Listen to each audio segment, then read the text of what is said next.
human beings have a culture, and it's based upon the land, the environment. With that landscape comes our identity of how we relate, what kind of relationship that we have to the land. That relationship is through nature. We're still upon the same landscape that our ancestors lived. And you look upon the mountain, you look upon where the sky and the earth meet on the horizon, and you see the line that it makes. And then you think about the earth itself has a skin, and then this skin is that life source, the nutrients, this great circle of life that we come to know, that we heard our elders profess, that they heard from their elders, and we are reclaiming that. I guess really important to me is learning the skill and having the knowledge to make a deer skin into buckskin, to have it transform. The process starts from shot placement on an animal, and then it goes to skinning. We want a clean skinning job with no knife cuts. If you know it's going to be used for tanning, or you know it's going to be used to make a drum, minimal knife work is good.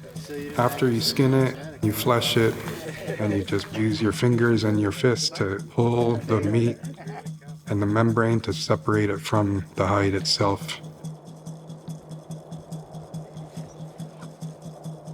So the flesh side is clean, and then we make a bucking solution, and that's basically to help take off the hair and the outer grain. It goes into soak, and we did that overnight. From the bucking, which is the term that buckskin comes from, now we're into the graining stage, which is the step of taking off the outer layer of skin, and that takes off the hair and the very outer flesh.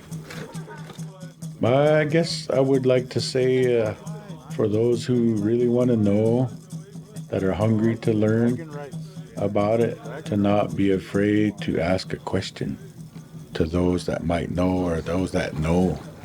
And in doing so, you keep your elders, you keep those people that know, you keep them on their toes. You keep those teachers on track.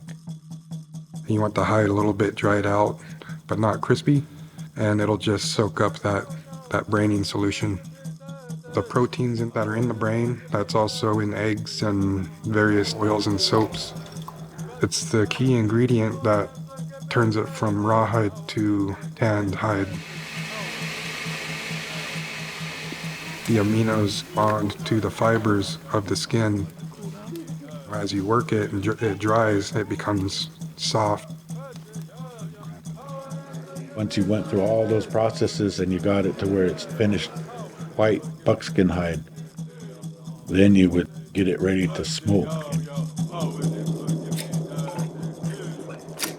Because it's the smoke that will preserve these brain oils and fatty tissue from the brain microscopically. It'll preserve them inside the skin, in between all the fibers, and it makes it pliable. That way, if your hide gets wet, it'll bounce back to buckskin.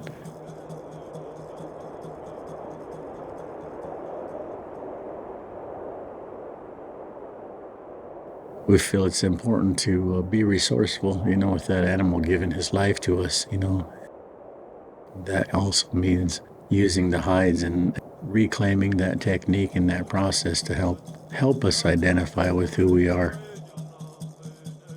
There's a movement being made, to share some of the traditional methods of autonomy. It could light the fire or plant the seed of an idea in our young people's mind within our communities. There's knowledge out here that they can find, and search for, in looking towards people who know how, looking towards the elders and community members who are sharing in the same type of vision.